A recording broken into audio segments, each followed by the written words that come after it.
Upshot, Multi-World Disc Golf's podcast about the latest in the disc golf world, including everything that's going on in Estonia and Finland. I'm Charlie Eisenhood, joined by Josh Mansfield. Back-to-back majors are coming up, and Josh is ready to be boots on the ground. Yes, I'm gonna call you. I'm gonna just hit you up randomly, and I need you to just go up to players and say, "Hey, can you talk about?" And you just whatever, just have them talk about something. Okay. You let me know what it's going to be. How are your travels? Uneventful, which is exactly the way that I like them. So. Okay. You are now. You've been in Estonia for what? 24 hours? Just under 24 hours. Yep. What have you done so far? Gotten to just spent a lot of time looking at the property and trying to get over some jet lag has been the combination. Okay. Yeah. Mm-hmm. I will say, so land in Tallinn, the Tallinn airport is phenomenal. It's kind of small, but it has like ellipticals and like a little workout space. It's got ping pong tables. Really? It's got a kid's playground, like swing, slide. Whoa. It's got a bunch of really nice restaurants. I Google now playground in blank airport. Yeah. You know, like that's not something I used to do. Sensory room, kids room in blank airport. Oh yeah. So like I walked in and I was shocked because it's not a big airport, but it's clean, it's nice, it flows well, it's easy to get around. So big fan of the Tallinn airport. And like 5 minutes away from the course. I mean, when Simon said in the interview, we need more places that you can just fly to. Like I could have easily just Ubered. My hotel is across the street from the property. Matthias picked me up and it took 5 minutes for us to get there. Could have taken an Uber if I wanted. And so very easy, very accessible for someone who obviously does not speak Estonian. I'm always, it's like when you start getting off the beaten tourist path, I always am like a little nervous, right? I never had to like go anywhere though. It wasn't difficult to get around. So that's been really nice. City center downtown is like 5 minutes away. And so it's all just very close to each other. We drove by the property where the other course will be for Worlds. Or they're going to build for the Worlds course. Beautiful. It's woods. It's like it's not like Tomperay Woods. It's still, I still would call it park. Is it Waco-y?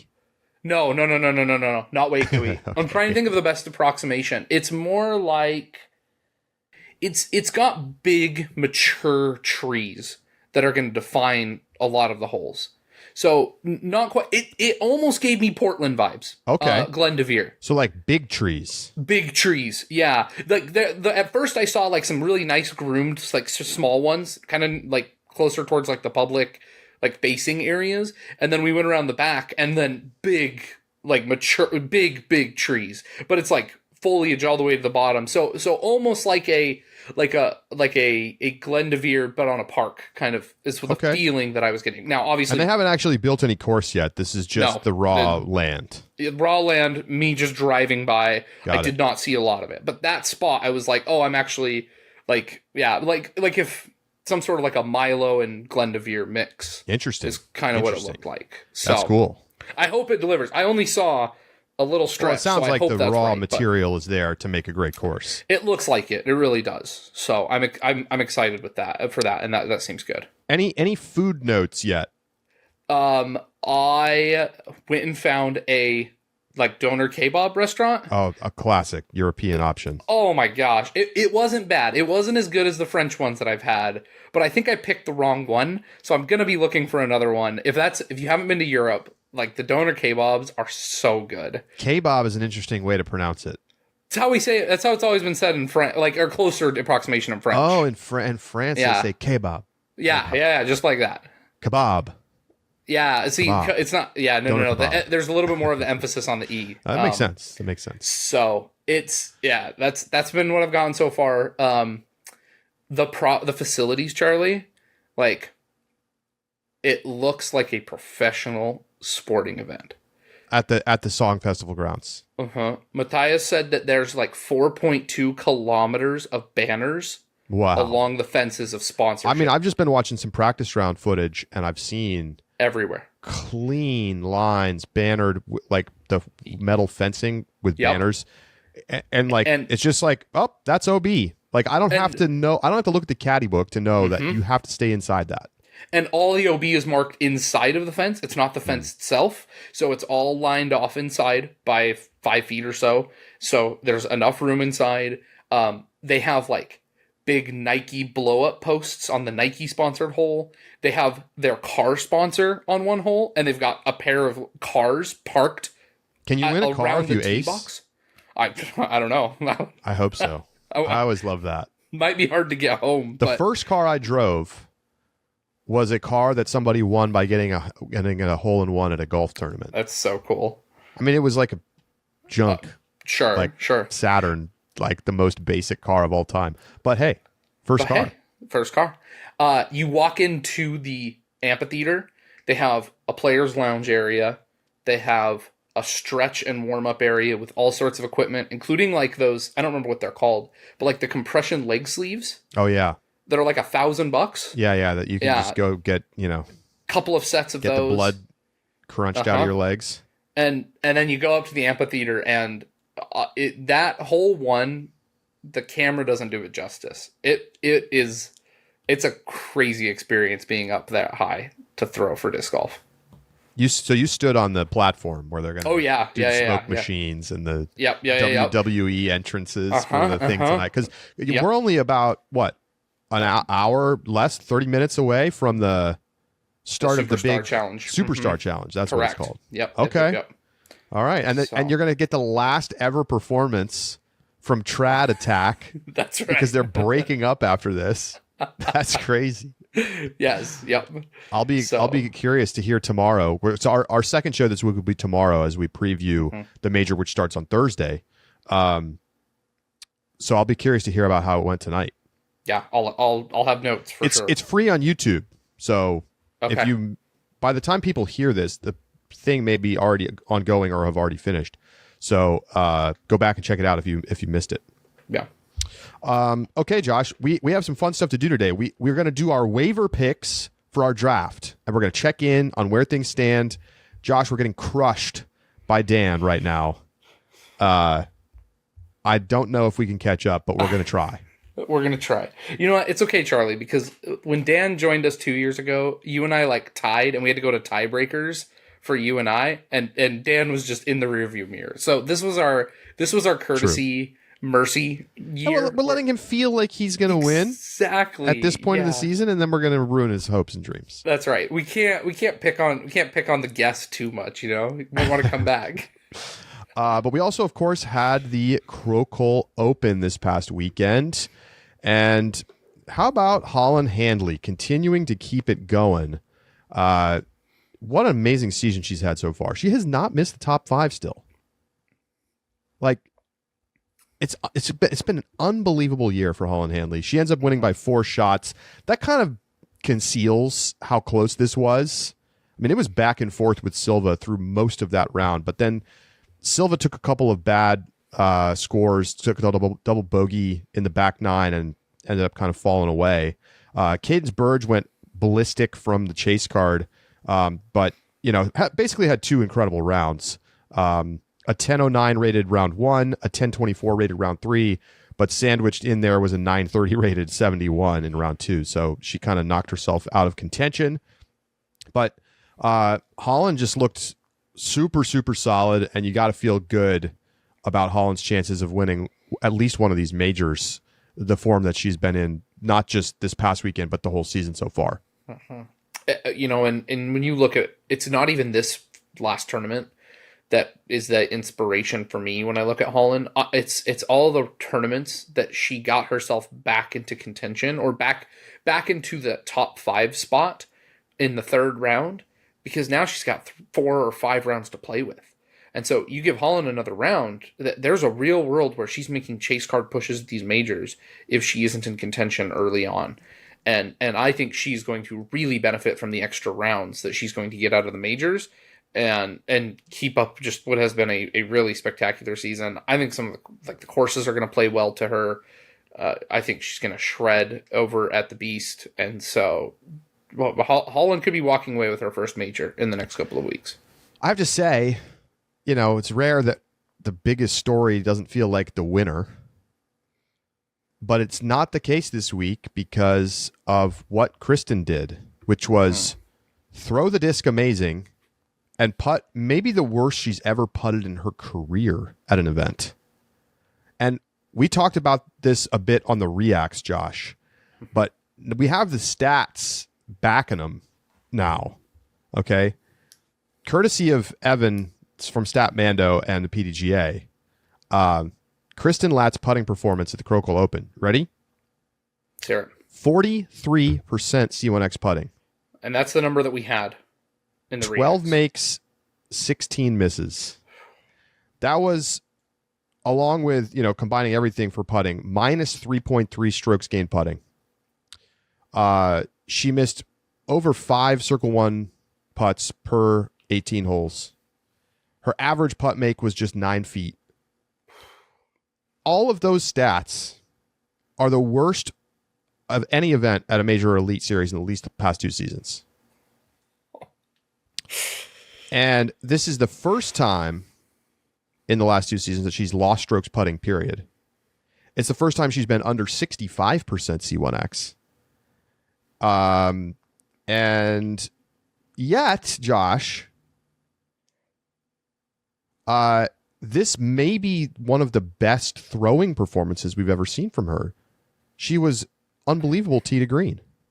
This was a very Evelina-esque showing from Kristin, and I just don't know what to make of it going into the majors. So help me, I can't handle another European that throws the disc better than any American but can't putt. Is there some sort of deal? Like, is there someone that's right? Like, what like Norse god is out here, European god, that you can come and make a deal that they'll give you like divine throwing powers, but you will park half the holes.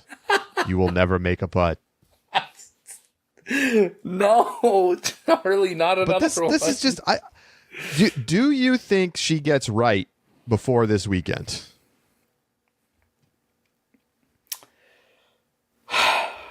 It's so hard. I mean, the pressure, and Charlie, I'm working on a surprise for you as well. I'm working on a preview article right now that I'll have up and ready for tomorrow. Let's go.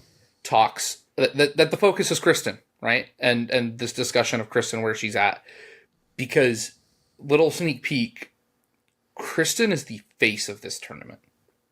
Are you seeing it around? There are more than 200 advertisements at bus stops and at billboards with Kristin's face on it. Crazy. There are super fan Kristin spectator tickets where you get your pass and a disc that's signed by Kristin and like has her face on your pass instead of just, VIP. Kristin's face is on the side of the hole 1 tee box and that stand. Kristin's face is on the disc store banner. Of course. That wraps around with cool bets next to the warm-up area. Kristin has her own tent that is facing directly on the entry and is the first tent you see from Vendor Village. Mm-hmm. Like, Kristin, this is a course that I really think has like a lot of potential for Kristin's normal game, not her Krokhol game, but her normal game. And at the same time, there comes with it just an immense amount of pressure that, like, I knew there was going to be pressure. And then I got here and it took 2 minutes to see a Kristin advertisement in the car with Matthias. And I was like, oh, this is nothing I expected. Kristin has withdrawn from the Superstar Challenge. And that's crazy, right? Katie I couldn't believe when I saw the lineups, I was like, wait, what?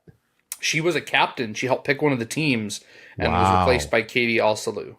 Wow. When did that happen? Do you know? I'm not positive.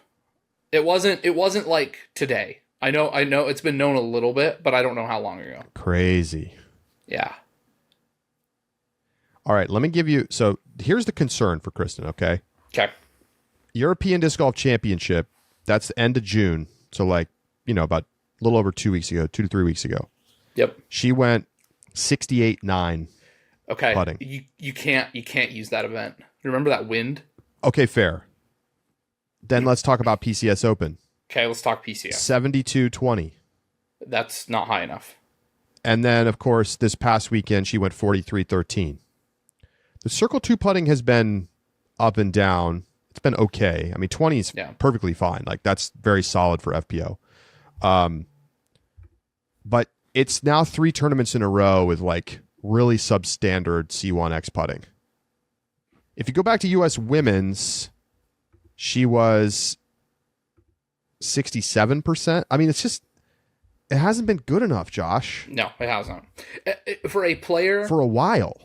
For a player who is dominated because for all around performance, if an element of your game suffers, you are like, it's going to allow you to stay in contention. It really limits your ceiling and your ability to win. Yeah. Yeah. Crazy. I mean, it's going to be fascinating to see what happens this weekend. I mean, like 4 rounds, the highest rated player in the world deserves to have the edge as the favorite. But it is we've never, it feels like we've never seen the spot where she's really struggled with the putter for like significant numbers of events in a row, but that is currently the case. Yeah. You know, like obviously she could still win putting 65, 70% C1X. But it's been a problem all season, to be honest. Even all the way back at the beginning of the year, she was just like caging like 15, 20 footers. Now, she's at 73% C1X putting. She was basically 80% last year in C1X putting on the season. That's a substantial difference, right? Yeah. And if we pull her, I'm curious to see what her UDisc back in 2023 stats for Circle 2 putting, because that was the last year that she really used her step putt. Before it was halfway through last season that she stepped away from that step putt. So honestly, her Circle 2 putting has been fairly consistent at 20% over the past 3 years. So it's her Circle 1 putting. Her Circle 1 putting is just lower than it's been over the past 2 years. Mm-hmm. Mm-hmm. Anyway, interesting weekend. One last thing. Sorry. Sure. One last thing. The other thing that I've noticed at a lot of these tournaments when she underperforms, her OB rate is higher from her championship season so it was 0.078 in 2023, and it's been 0.98 over the past 2 seasons. And so she's getting a couple more strokes OB every tournament. 0.096 this year. That's several strokes an event, and that is playing a role. She has shots where she just looks so unfocused, and she just wasn't going OB. She was surgical with her upshots and drives, and that's just not the case right now. Yep. And then of course over in MPO, what a story. Ben Callaway gets the win. 3-way playoff. And there's been a lot of talk about the playoff. We spent a bunch of time on it in the reacts. Mm-hmm. And like 18 is interesting, right? Because you have an eagle opportunity. But it didn't play well in the sort of like more conservative nature of a playoff where the guys were just going chip, green, putt, right? Yeah. So I think, I get why they use 18, and we know there's plenty of tournaments that do 18 on repeat as their playoff plan.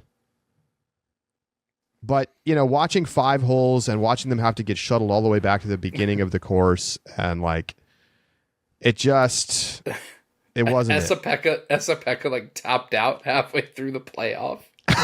He had to go somewhere or something, right? So yeah, Brian takes over like by hole 3. They don't say anything. They don't mention it. He's just gone. And so they're like Brian's throwing it back to Nate, almost like he's a co-host. Nate Perkins is clearly eating something at the same time, so it gets thrown to Nate. There's this pause, And like 20 seconds later, Nate comes on, still clearly just trying to eat because he wasn't ready for it. No one expected it, and it was funny. Nate's like, I'm so tired. I got to refuel right now. Nate literally on one time was like, I'm gonna stay up here for this one. I'll work my way down if they win. Oh no! The camera operators are like sprinting down the hill. Gosh, dude, brutal. And here's the thing: that whole 18 is phenomenal. The Eagle risk reward is perfect. It might be the most perfectly balanced hole 18 to encourage you to go for it if you need to make up strokes. And but that conservative, if you know you're just playing for birdie again and again and again. Yeah, and it's just a little too hard, right? There was only one legit Eagle. Ezra got one by throwing it in from 100 and something out. Sure. But in round 2, Tuomas Hutiainen got it, and he had a 16-foot putt. It can be done, but nobody was going for it because just chip, putt was easy. Counterpoint, here's why. All the players who should have been involved in that final round were all within a stroke. Right. They had no reason to play worth the risk for Eagle. Now, if you have a guy who's one stroke back, then yeah, you're gonna go for it, right? And so I think the final round just set up in the way that it didn't really justify going for it. I think it's a good hole. I really do enjoy it. It was tough, and I hope that we learn some lessons about how we should do playoffs moving forward. But to your point, Charlie, time to give Ben Callaway his laurels. Let's give this guy. Okay, I got some stats for you. All right. Okay. Let's hear it.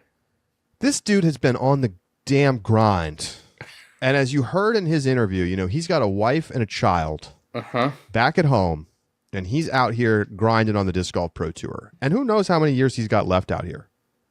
Yeah. He has played 98 Elite Series and Majors in his career. He played his first Worlds back in 2012. He played his first NT when Ledgestone became a national tour event in 2015. Okay. So he has been out here for over a decade, grinding on the disc golf, pre-tour almost. Right. Like, it's hard to even call it. There weren't that many dudes who were like straight up on tour before the Disc Golf Pro Tour came into existence. Right. And what an amazing way to do it, right? He gets his highest ever event rating of his career at 1055, and it's for the win.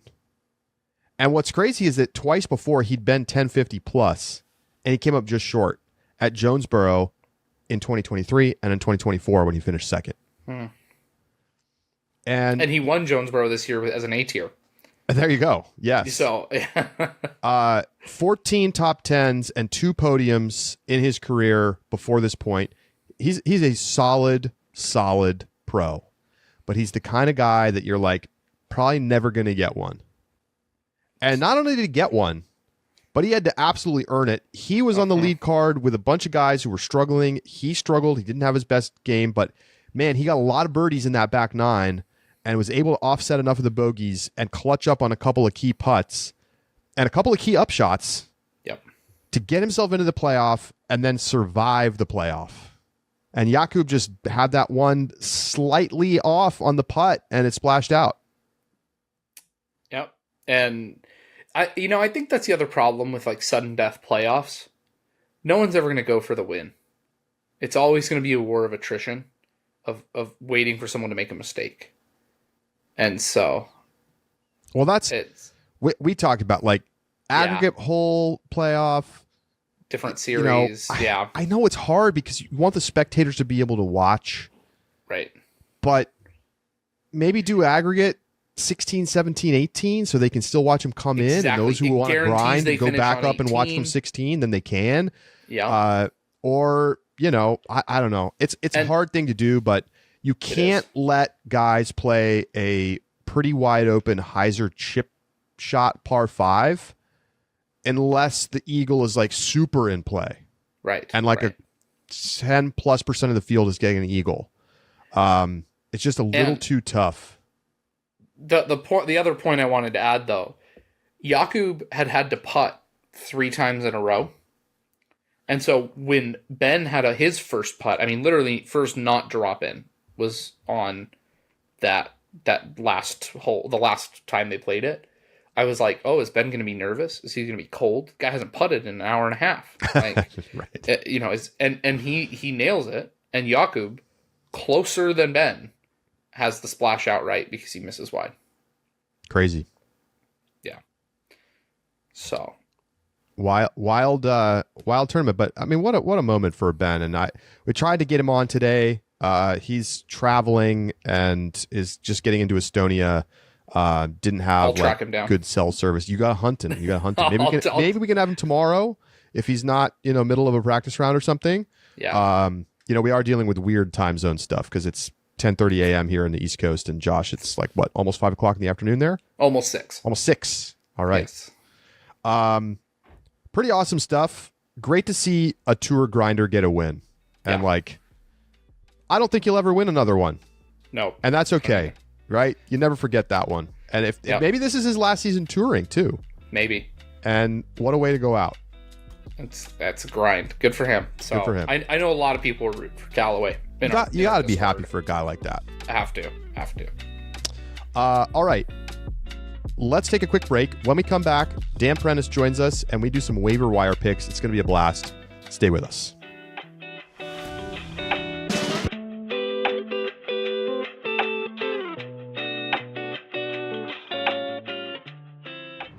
The Upshot is presented by Pound Disc Golf, makers of the best bags in the sport. Check out this last custom Octo class. There's the valedictorian. Beautiful burgundy and kind of forest green with the yellow trim. And the rest of the bags there in the Pound facilities. You can get the custom bag of your dreams, whether you want an Octo, a Rufus, or any of their bag lineup. Go over to pounddiscgolf.com. You can just go into the custom pack builder and just play around, check it out. Maybe you decide, hey, you know what? I like that enough. I'm ready to pull the trigger and get myself one bag for life. pounddiscgolf.com.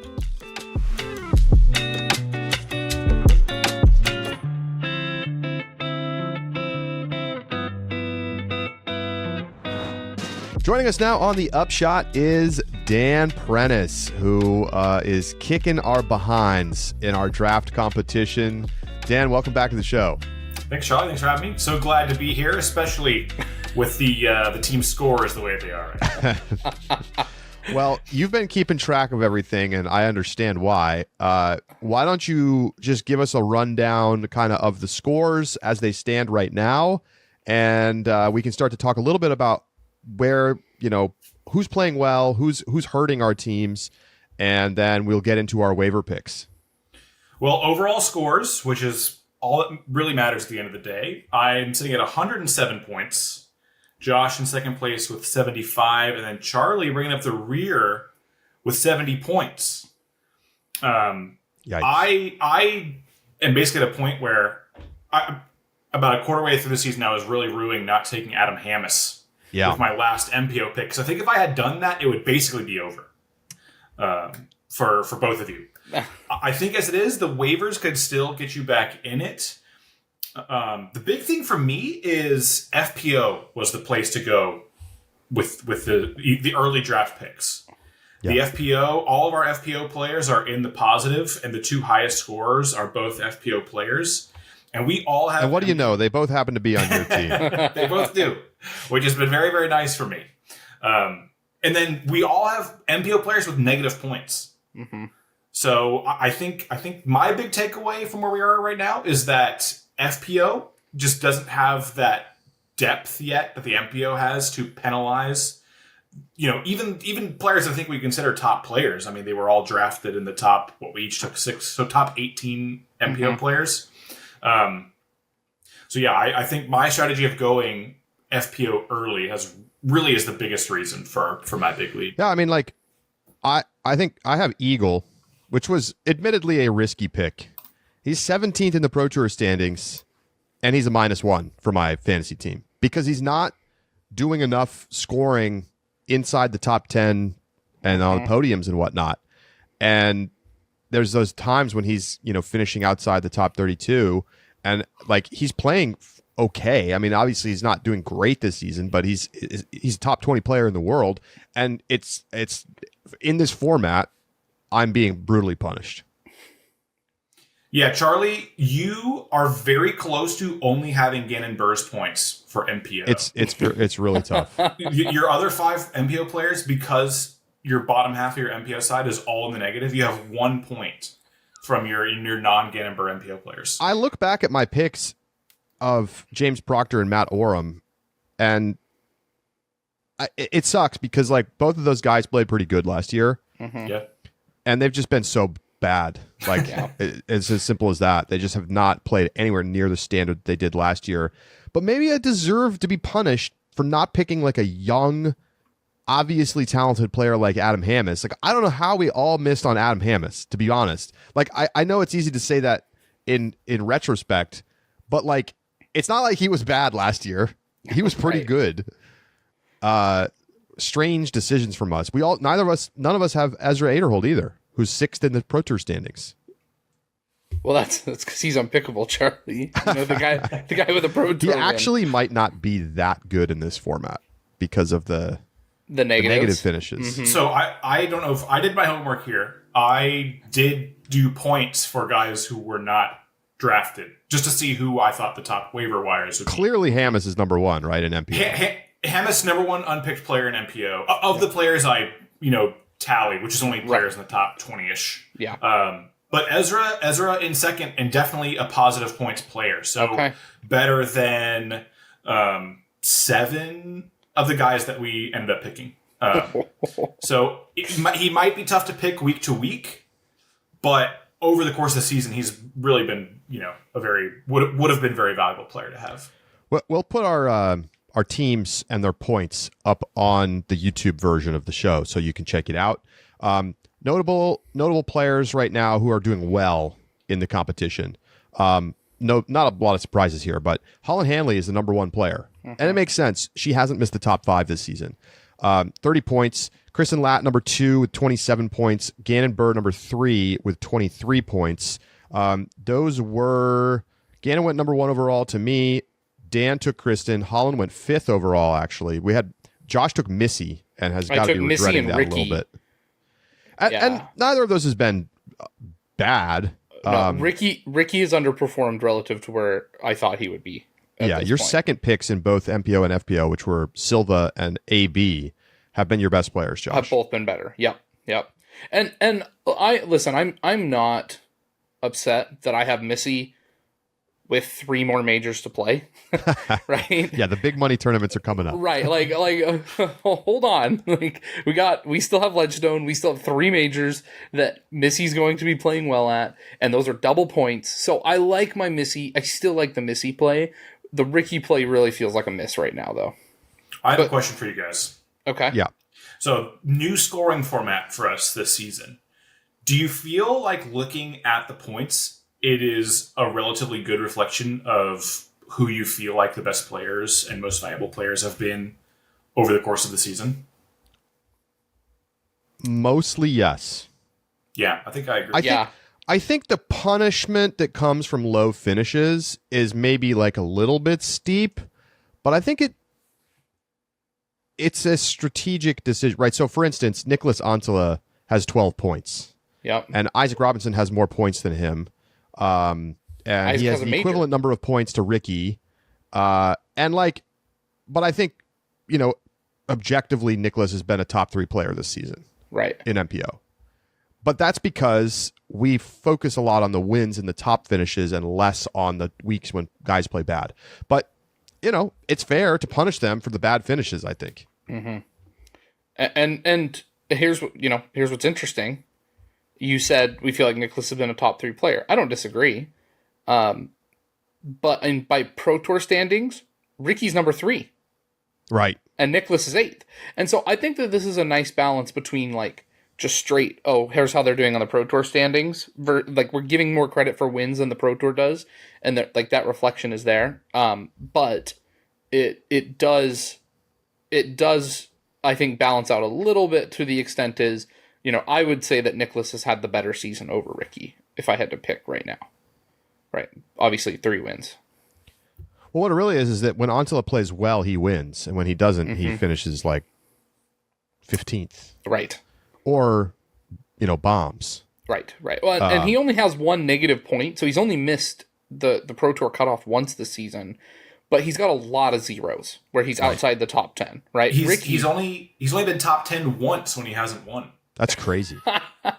and honestly, if we're talking fantasy, like, I don't think a guy like Nicholas should be any higher than where he's at if he's only going to have 4 top 10 finishes.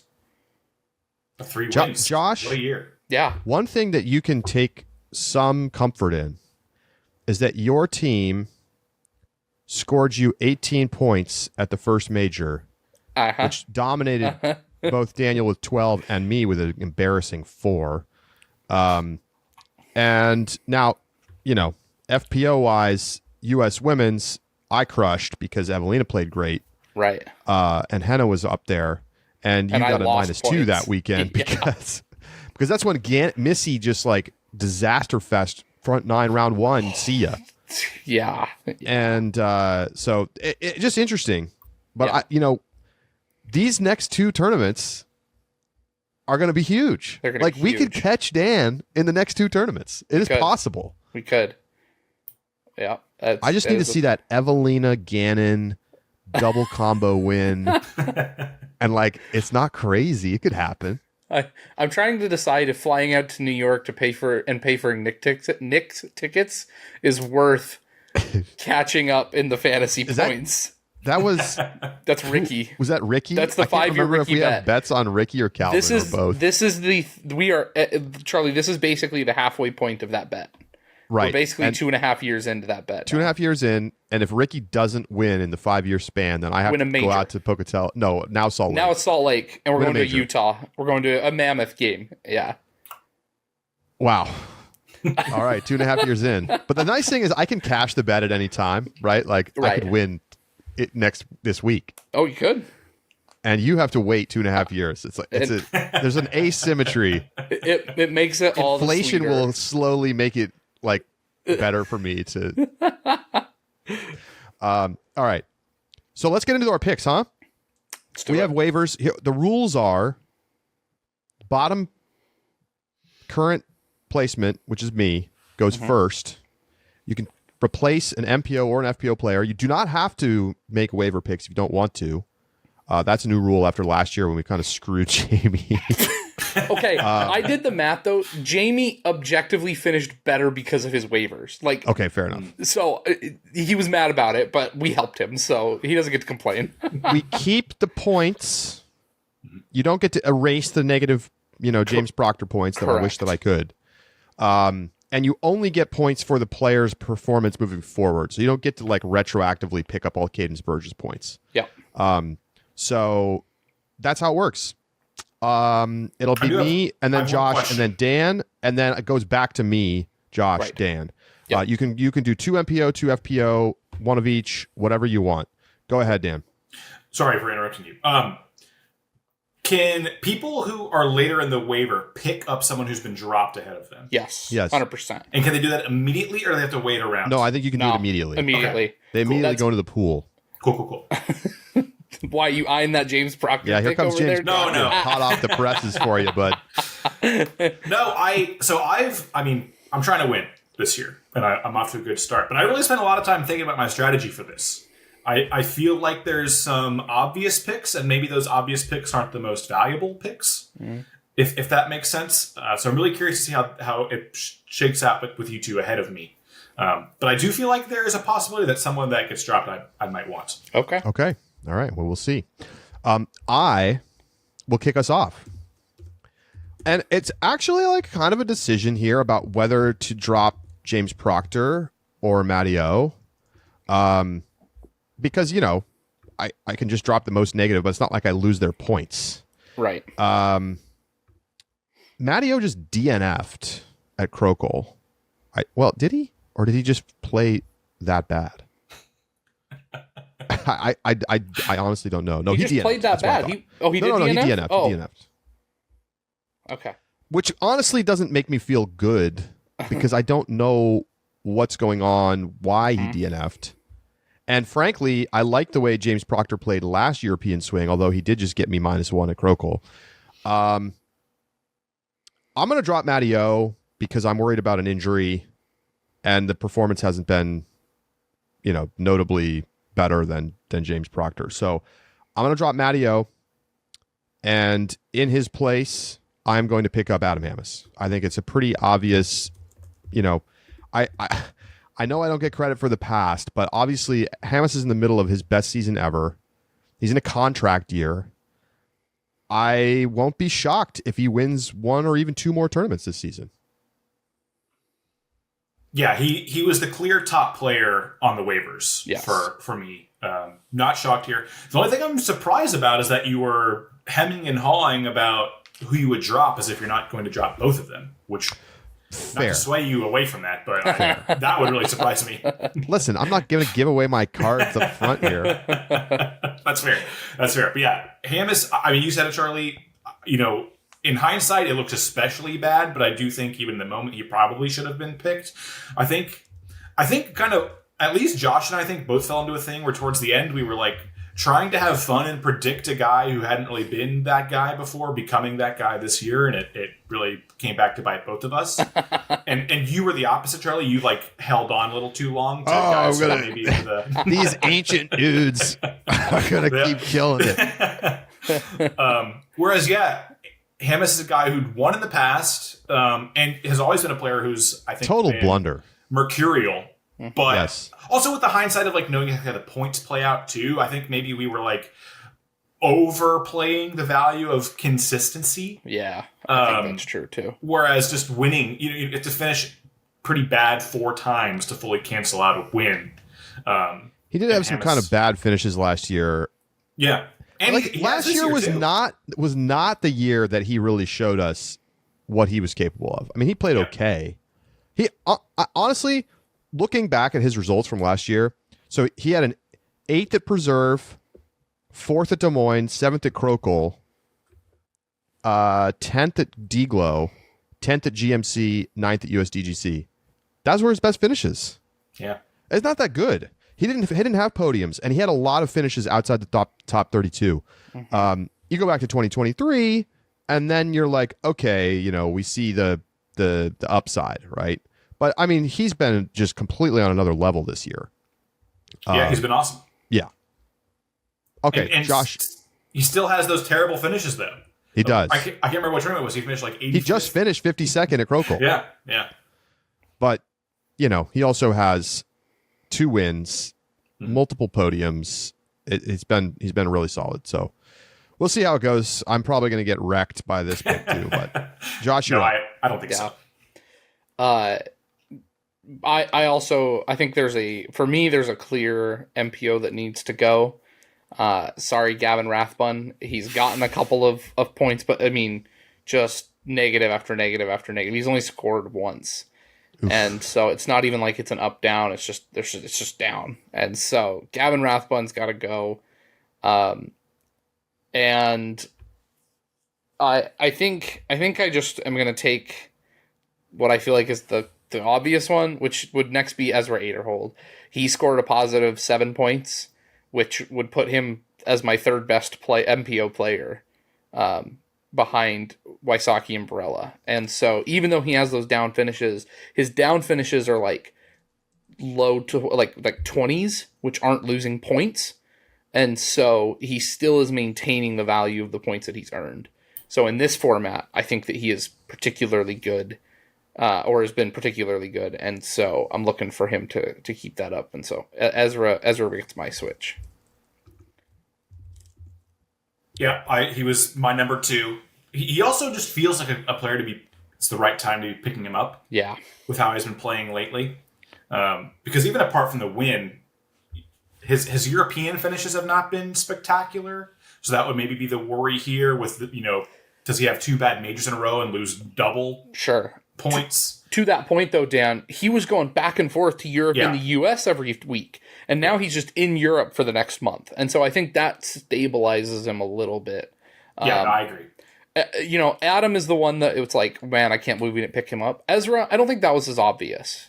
prior to the season. This is one that really emerged during the season. Yeah, no, I completely agree. Hamas felt stupid. Ezra's just been a great story this year, I think. Yes. Yeah, for sure. Yeah, exactly. Yeah. I'm curious, Dan, where are you going now? So it's been chalk so far, in my opinion. I mean, I feel like in how I thought it would go with Adam clear number 1 and then Ezra number 2. Yep. Now this is where it's really tricky, and I'm just going to play my cards on the table here.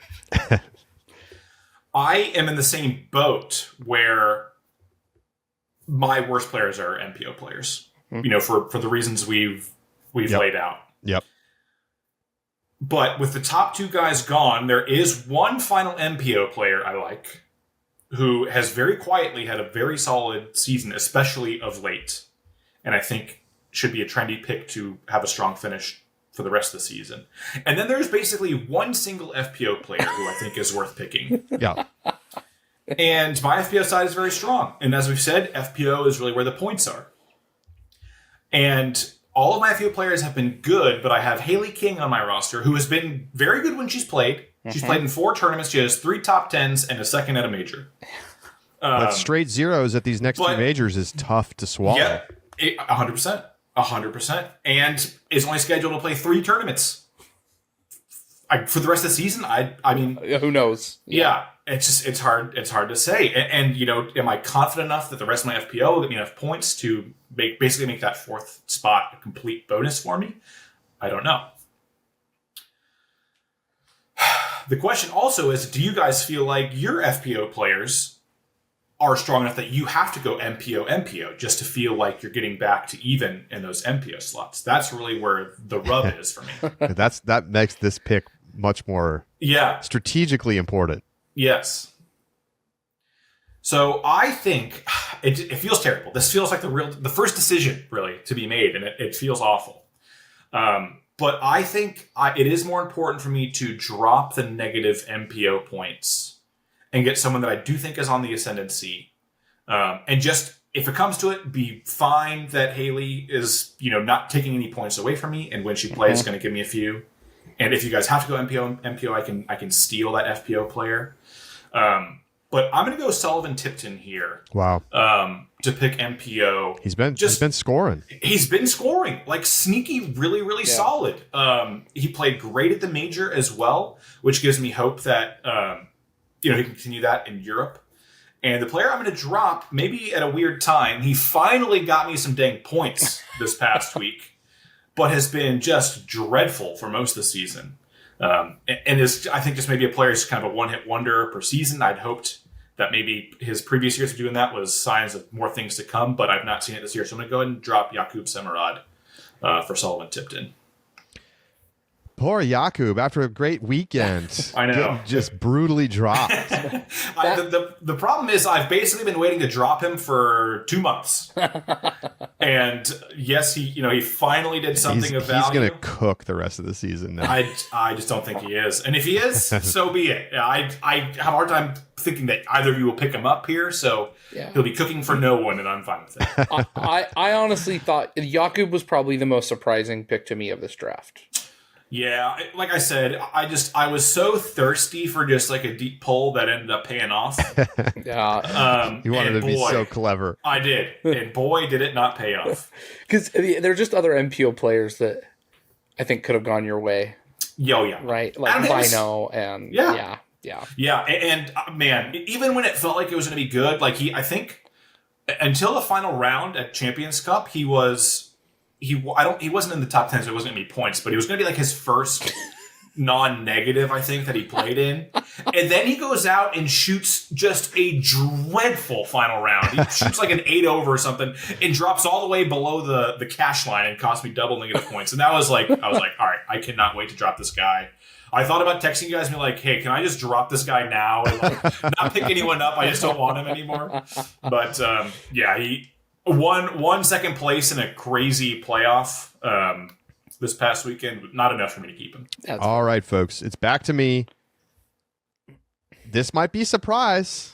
I'm going to drop James Proctor. No, that's not. Well, who I'm picking actually might be a surprise. And listen, I thought a lot about taking Cadence Burge. obviously has been so solid, could podium like at the majors here and ultimately be worth it. But I'm just getting so little. Like I have my back end FPO players are Henna and Cat Merch. They've been perfectly fine. They've been solid. Like I won't be shocked if Henna podiums at either of these upcoming tournaments. Now, I have to say I do feel like neither of those players could get me a win, whereas Burge does offer some more obvious upside the way that she's playing right now. But I need more help in the MPO side. I feel pretty good about where my FPO picks are. I'll be really curious to see if Josh snipes Cadence and doesn't let that Dan pick her up. But I'm going to take, this might be the surprise. I'm going to take Corey Ellis. Okay. That is a surprise.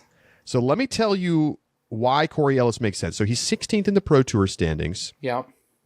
To be fair, there's only Andrew Marweed is the only higher Pro Tour standings player that's still left on the board. So it's Marweed, Ellis, and then Gossage, Makala, Babcock, Presnell, Niemanen, Turner, like Ben Callaway, if you want to ride the hot hand maybe. But here is why Corey Ellis is the right pick, okay? He had a very mediocre to bad start to the season. However, since June, he has finished 7th, 2nd, 5th. He is in form. He is also a previous winner at the European Open. Okay, he has found the rhythm, and I think I'm picking him up at exactly the right time. So I think that he's certainly going to outperform James Proctor the rest of the way, and hoping that he can repeat a little magic at hole 16 at the European Open. Let's go. I was kind of surprised because in my mind, Andrew Marweed's played really well, like down the stretch of the tournament. But last year, Corey Ellis would have scored you more points down the stretch than Andrew Marweed would have. So Marweed's a great player. I just don't know. I don't fully trust, and there's a lot of big bomber courses in front of us on the tour. There are some woods courses too, but it's just hard for him to hang in there on those longer courses. To this point in the season, Andrew Marweed would have had 2 points if he had been on someone's team. Corey Ellis would be a net 0. But I do agree, like, Marweed maybe about a month ago felt like he was going to be a top pick, and he definitely feels like he's going the wrong way. Mm-hmm. Whereas I agree, Ellis is, especially with the previous success in Europe, definitely feels like the player. And MVP Open, like, I just think that he's got some courses he's played well on in the past, plus he looks like he's coming into form right now. Yeah. Very important. Totally agree. Nice pick, Charlie. I like that. All right, Josh. I'll tell you who I want to pick and who I'm not going to pick. I really want to pick up Lauri Lehtinen, but after the European stretch is over, he's done. And so while he could get me points for 2 more weeks, in 2 weeks, it's just not going to be worth having him. And so even if he comes over for just USDGC, he doesn't play great at that event. So Lowry just doesn't play enough US side. It's unfortunate because if he did, I think that you could have a legitimate rivalry in terms of which European is better down this stretch. He's been so good. Between Nicklaus and Lowry. Lowry has been phenomenal since he's come back. He's actually been a picks. We should have been locking him into our picks every week. I did for like the past 3 weeks. Elite Series so far this season, 2nd, 3rd, 3rd, 6th, and 12th. It's been amazing at the European Championships, which I don't think we counted that, but he's been absolutely locked in. Yeah, but I just don't. It doesn't look like he's registered for enough US side to make it worth it. I agree. I will say this: even zeros might be better than who you'd be dropping. Who has been Charlieton at the time? I'm talking about Joey Buckets. Yep. Have you guys called him out for officially going by Joey Buckets? Do you think it deserves a call out? Yeah, it's terrible. It's terrible. It completely decimated and ruined what was a great nickname. The fact that he's like officially going by it is preposterous. But Charlie called it out wisely that this, like when Josh made that pick, that it was the biggest reach of the draft so far. And yeah, he just has not had the season that anyone would have been hoping for, least of all Josh. Yeah. Listen, I want to get rid of Joey Buckets. But when I look down at the MPO side, I just am not compelled that the value's there. And to this point, Cadence over Anakin Sten would be a 12-point difference, which would be more than any other MPO player I could pick up. I need simply 9. Can't let Dan get. And I cannot let Dan have Cadence. I can't do it. Come on. Here's sure the about thing. this? Cadence might just continue to light up the scoreboard. She could finish as one of the top 3 picks in FPO if she keeps playing like she's been playing. Give me Cadence. Give me Cadence in lieu of Anakin Sten. Anakin Sten, I'm not even upset with that pick. She scored points. But, it's time for Cadence. It's chainsaw time. It almost played out perfectly for me. If Lowry was playing the rest of the season, Dan, you would have Cadence. Yeah. Boy. And I may have missed something in my points, but actually, Anakin has 4 points this season. Right? I have Cadence would be at 13. So I'm wondering if you maybe missed some double points for majors or something somewhere in there, or if I just missed. I thought I had her at 16. Well, whatever. She's a lot of points. Either way, she's been very good. Yeah. It's how many points did you say it was? I thought she had 16. Well, I don't know. Anyway, whatever. Your difference in math was off, I think. Okay. So I think she's even more valuable over Anakin than you're saying. Got it. Well, I'll take it. Yeah. Now this is tough because so far the Coriolis pick I wasn't sure about. I did think Charlie would go MPO though, and then I thought Josh would take Cadence second round, though I hoped he would not. But I did think he would drop Anakin, and Anakin is an interesting player to me. She's been playing pretty well in Europe with the double European majors coming up. I think she can get 2 top 10s? I think she absolutely can get 2 top 10s. Gonna drop Haley. So that's what I'm thinking about. But it feels tricky because Anakin is a more, up and down player where I think she definitely, if I do pick her up, she definitely will cost me points at, a couple tournaments. Mm-hmm. And is it worth swinging for the big next few weeks over just riding those zeros out? And I don't know. It's like you're in a position where you can afford to take zeros. It's true. I can play a little cautious. I also could drop Chris Dickerson. Who has there been? Do we know if he's just like out long term? I know his last tournament was a DNF. I wasn't sure if he is out long term with injury or not. I saw him playing. I saw him on the Instagram on Estonia in Estonia. So it looks like he's playing this weekend. Okay. It has not been a wonderful season for him. No, I don't think he scored any points. He's negative. No points. No positives. Yeah, I think he. Oh wait, hang on. Yeah, I don't think he has. No, he did. I have him as a top 10. Oh yeah, he had a top 10 in Kansas Open. City. That's right. Top 10 in Kansas City. But since then, it's been bleak. And again, he kind of has done what I picked him for, which is mostly getting no negatives. But rather than the occasional top 10, he's getting the occasional, bottom 32. Yeah. So yeah, I really don't know. What would you guys do here if you were me? I feel like you've gotten what you can get out of Holland Handley at this point. She's on the downswing for sure.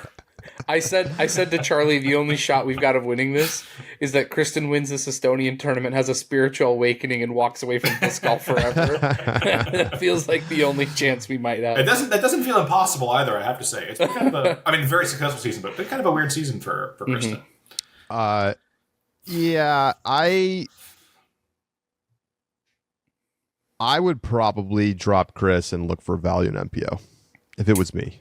The hard part, though, you're coming down a stretch when Chris has won historically. Oh, it's true, right? No, GMC, love him at GMC, love him at Ledgestone. Idle. Oh, Chris. He's talking about Chris. Yeah. I don't know why I heard Kristin, but you said Chris. USDGC, right? Like, Yeah, but I don't know. I just don't see it for him really. That's fair. So you know what? I'm gonna do what Josh didn't have the courage to do for the content.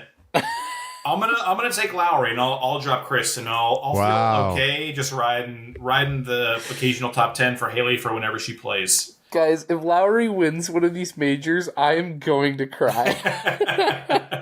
Even if he podiums, I mean, it's double points for majors, you know. So it's true. A lot of points on the line here, and a guy who can I get that stretch of his last 4 tournaments? And again, like zeros aren't that bad. Right, exactly. Especially for you. Especially if I'm dropping out Chris. Yeah. You know, I'm only getting zeros basically. It feels like so. It's all right. I'm just going for an immediate reward here. Well, we have back-to-back majors, and then we have USDGC and Throw Pink, which we're scoring as a major. So there's really a lot of points still out there. And, you know, if Gannon gets hot and Evelina keeps winning, I could be back in the conversation. Same is true for Josh. You know, if AB or Paul or Rick gets going and Big Money Missy shows up at the end of the season, Silva closes out, and now you have Burge on your team. Yeah. Like, there's still paths for me and Josh. It's a big uphill sled, but you know, again, Josh outscored Dan by 6 points at Champions Cup. You know, you do that 3 more times at the next 3 majors, and you're back in the conversation. Yeah. You'd only cut into my lead by half if you did that. Okay, well, you know what, Dan? No, I do think it's possible, especially with all the majors. The problem is for the FPO side, it just is going to take one of those guys doing something crazy, like podiuming from here on out, basically. And it just feels so difficult to do that. I think, honestly, I do think Holland or Kristin have to like really fall off. I was going to say, we need, Charlie and I need our Missy, Silva, Evelina own to ice out your podium. Yeah, just dominate. It's not going to happen. It's just really not going to happen. It's hard to see. Barring injury, it's really hard I to will see. say, just, you know, we can talk about this more at the end of the season. Having the number 1 overall pick felt like this big advantage. I actually think it's a disadvantage because my first two picks of Gannon and Evelina, like you can't even argue. Like those were great picks. Like you can quibble and you should say I should have taken Kristin. Okay, like fine, but the delta there right now is 4 points between Kristin and Gannon. The problem is that all of the other best value players who are all like scoring 20 plus points came in that 2 through 5 range. Mm-hmm. And like, I got iced out of all of those really key FPO players. Well, to be honest, I don't think it was necessarily a disadvantage of being at 1. I think the person you got to blame here is Josh. Because the real issue is that I have both Kristin and Holland. Yeah, because Josh took Missy and Ricky with his first 2 picks. Yeah, so if I had only one of them, I mean, you probably are in the lead, or you know, it's at least much closer between the 3 of us if I have only one. Right. So that is really the decider. Because Josh goes from 15 points to, let's say, 30. 30, yeah. And so he's plus 15. It puts him at 90, and it cuts Dan by 15 points. It puts him at 92. Let's say. I mean, that's an approximation, but yes. Yeah. 92, 90, 70. I have to say, even with the benefit, you know, I know it's like in retrospect, but like, I think Holland was the correct pick and Missy was a mistake, and so was Ricky. I don't like either of those picks looking back at them.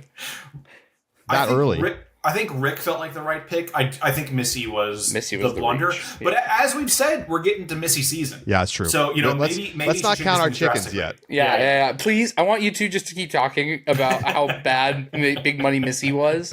And every time she hears about this, I just need her to get a bigger and bigger chain, just with a big money symbol hanging from it.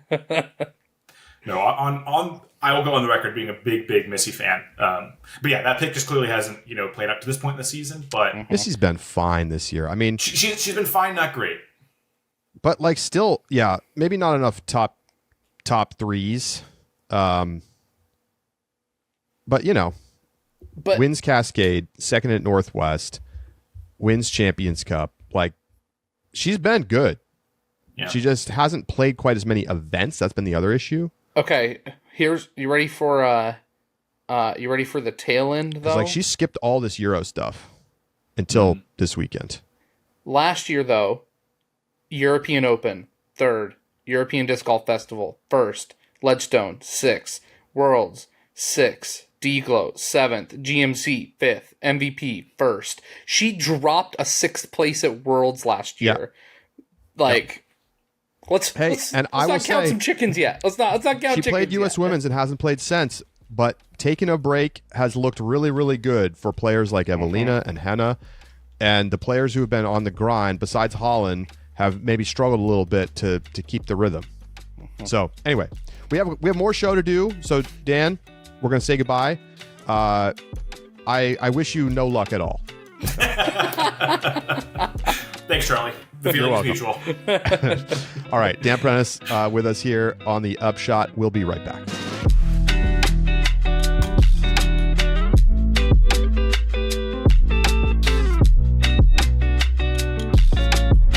Welcome back to the Upshot. All right, that's going to do it. Josh, we got to let you go because we've got some Superstar Challenge action coming up. I have no idea, what is the format of this thing? 4 teams, distance, accuracy, putting. Okay. So I'm not exactly sure. I look forward to the report tomorrow on what it was all about. Yeah, I'll have one for you for sure. Who's your? Let's talk about the teams real quick. Okay. Who do you think's going to? I've got to see all the teams. They've been rolling out posts that I've been seeing. For our teams, you've got Waisaki's Warriors, Ricky Waisaki, team captain, Holland Handley, Silvasarn, and Gannon Burr. Great team. Jeez. Okay. Missy and the Bombers, Missy Gannon, Anthony Barella, Simon Lizotte, and Evelina Salonen. Okay, I mean, gotta love their chances in the distance competition. Yep. The Germinators, Big Germ, Paige Pierce, Annika Sten, Eagle McMahon. No, they cooked. And the Bazooka Battalion, Silverlat, Albert Tom, Katie Tate, and Katie Al-Salou. They could win the Bomber too. Distance. I think this is the team that probably was supposed to have. Yeah, that was the Kristin. Kristin, because 100%. I mean that's Team Estonia, right? It's low key brutal for the organizers not to have Kristin in this event. It is. Yeah, it feels like it's got to be a Waisaki's Warriors versus Missy and the Bombers. I agree. Yeah. Who you taking? And to be honest, it's going to come down to the accuracy. It has to. Yeah, probably. I think Missy and the Bombers win it in distance. And Waisaki's Warriors is going to cook them in the putting contest. Gannon and Silva. I mean, come on. So it's going to come down to accuracy. I don't know how the accuracy format's going to be. If it requires forehand, then I think Waisaki's Warriors has the edge. Yeah, I got to take Waisaki's Warriors. I think they've got it. I mean, that's what a line. Give me Missy and the Bombers. All right. I think it's a 2-1 win for Waisaki's Warriors. Okay. All right. We will find out, and we will talk about it tomorrow. Thanks, everybody, for tuning in.